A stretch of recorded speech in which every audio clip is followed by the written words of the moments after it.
In September 2015, Scott was moved out of his Kalamazoo home and into an assisted living facility for his own safety.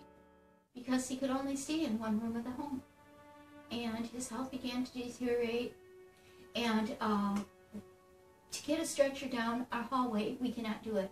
It takes 8 to 9 firemen to carry him from down the hallway from the one room to get him on a stretcher.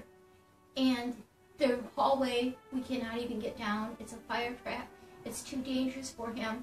His health began to really deteriorate in the past couple of months. And it was a devastating thing for me to have to ask for him to go into assisted living even. Because I love him so much. I want him to be in his home. And not having him in his home, it's been one of the hardest things on him. He's felt like he's being forced out of everybody's life. And he's a people person. He loves to be at home. And him not being home and having any independence has been hard.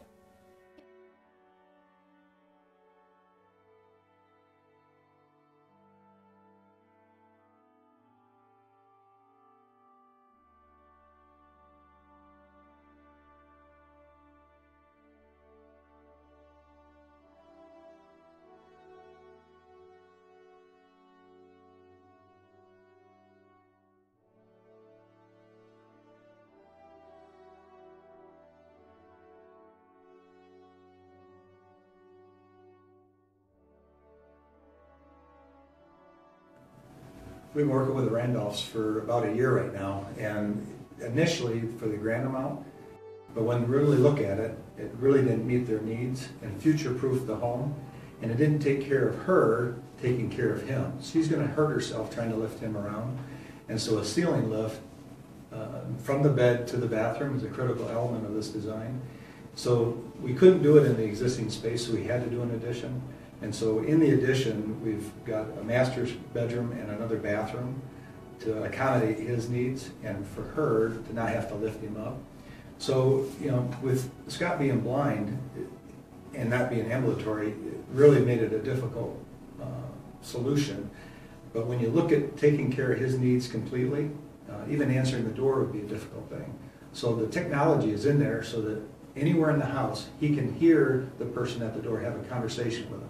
And from a pendant, he'd be able to unlock the door and lock the door. But as soon as that doorbell rings, his wife gets a text. So that there's peace of mind with him being home alone or being able to function on his own.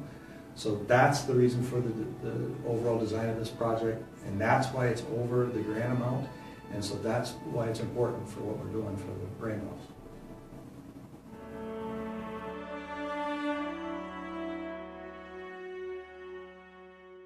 Can you talk about what it would mean to come home, or how much?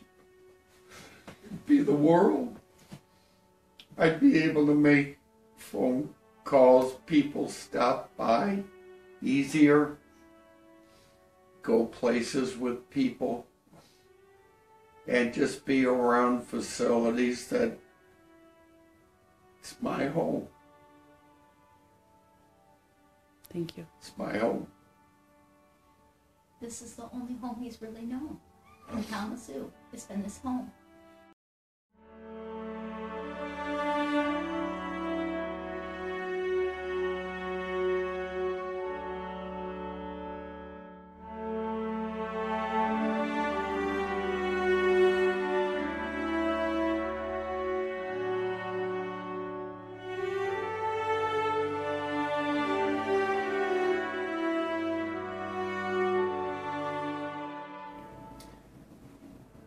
What does this mean to me? My pastor called me out of the blue and said he wanted to have lunch. We hadn't talked in a while.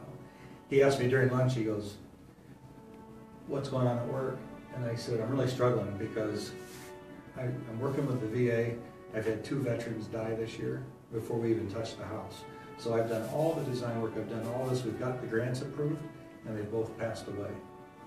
And then I've got a veteran that's sitting there with money, a project on the table, all approved, but he doesn't have the money to make it happen." And he said, "David, when are you going to understand it? You can't work hard enough. You can't work smart enough. Put it in God's hands." He prayed with me right there on the spot. He said, Give it to God. Let Him show up. I came back to the office, and not even an hour later, you called me.